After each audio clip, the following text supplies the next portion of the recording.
Hello friends, ఒక మనసు ఎదుర్కొన్న ప్రేమ కథను వినబోయే ముందు ఒక్కసారి నా ఛానల్ని సబ్స్క్రైబ్ చేసుకోండి ఫ్రెండ్స్.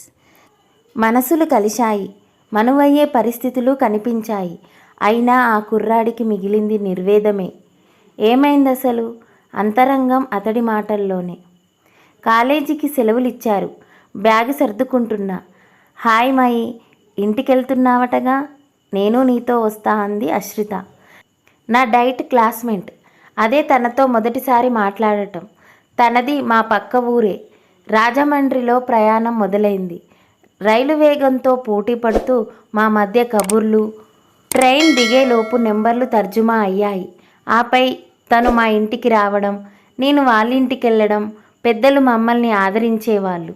తొలిచూపులోనే నీతో ప్రేమలో పడ్డా, నాపై నీ అభిప్రాయం ఏంటి అందోసారి అశ్రిత సడన్గా. తనంటే నాకు ప్రాణమే, అయినా ఆలోచించి చెబుతానన్నా, ఆట పట్టించాలని. తను వదిలితేగా నా చుట్టూ ప్రదక్షిణలు. మరీ సతాయిస్తే బాగోదని ఓకే చెప్పేశా. అందరి ముందే యాహూ అంటూ కేరింతలు కొట్టింది. ఇలా ఒకరికొకరం ప్రేమ వ్యక్తం చేసుకున్నాక మా ఇద్దరి ప్రపంచం ఒకటే అయ్యింది. తన మనసులో ఏముందో నాకు తెలిసేది. నాకు ఏది ఇష్టమో తను కనిపెట్టేది. క్లాసులో ప్రతి ఒక్కరికి మేమే హాట్ టాపిక్. ఉంటే మహేష్లా ఉండాలి, ప్రేమిస్తే అశ్రితలా ప్రేమించాలి అనే వాళ్ళంతా. ఎంత వద్దనుకున్నా కోర్సు పూర్తయి ఇంటికెళ్ళే రోజు రానే వచ్చింది. పసిపాపలా ఏడ్చేసింది అశ్రిత, మీ ఇంటికి వచ్చేస్తానంటూ. తనని సముదాయించడానికి చుక్కలు కనిపించాయి. ఆపై మా అనుబంధాన్ని సెల్ ఫోన్లు ముందుకు నడిపించాయి.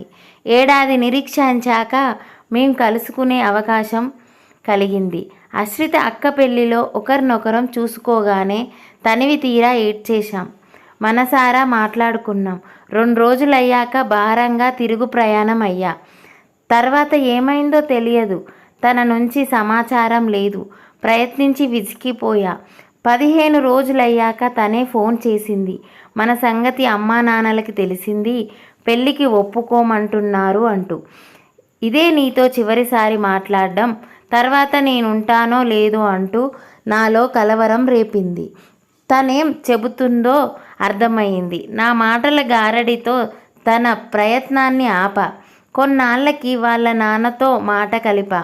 చావనైనా చస్తా గాని మీ పెళ్ళికి ఒప్పుకోను అన్నారు ఆయన ఆవేశంగా. ఒకప్పుడు మా స్నేహాన్ని అభిమానించిన వ్యక్తికి ఇప్పుడు నా కులమే పెళ్ళికి అడ్డమైంది. చివరికి మహి, మనమిక కలవలేం, నన్ను మర్చిపో అంటూ ఆశ్రిత కూడా నా ఆశలపై నీళ్లు చల్లింది. ఆ మాట చెప్పడానికి తనెంత వగచి ఉంటుందో నేను ఊహించగలను. మరో ఏడాది అయ్యాక అశ్రితకి వేరే అబ్బాయితో పెళ్ళయింది. నా కలలు కళ్ళలయ్యాయి. జీవితం చేజారిపోయింది. మనసులో చెప్పలేనంత బాధ. అయినా నేనేం అఘాయిత్యం చేసుకోలేదు. నా పైన ప్రాణం పెట్టుకున్న కన్నవాళ్ళ బాధ్యత నాపై ఉంది గనుక. ఫ్రెండ్స్, ప్రేమలో ఓడిపోవడం ఎవరికైనా విషాదమే. కానీ అంతకు మించి విలువైంది జీవితం. అంతకు మించి ముఖ్యం మన కుటుంబం. ప్రేమ దక్కలేదని చావును ఆశ్రయించిన ఓ జంట కథనం పత్రికల్లో చదివాక నా కథను మీతో పంచుకోవాలనిపించింది. కాలం గడిచే కొద్దీ ఎలాంటి గాయమైనా మానిపోతుంది. ప్రేమలో వైఫల్యం చెందిన వాళ్ళెవ్వరూ అఘాయిత్యం చేసుకోవద్దని నా విన్నపం. ఇలాంటి మరిన్ని రియల్ స్టోరీస్ వినాలనుకుంటే నా ఛానల్ని సబ్స్క్రైబ్ చేయండి, షేర్ చేయండి, లైక్ చేయండి. Thank you for watching.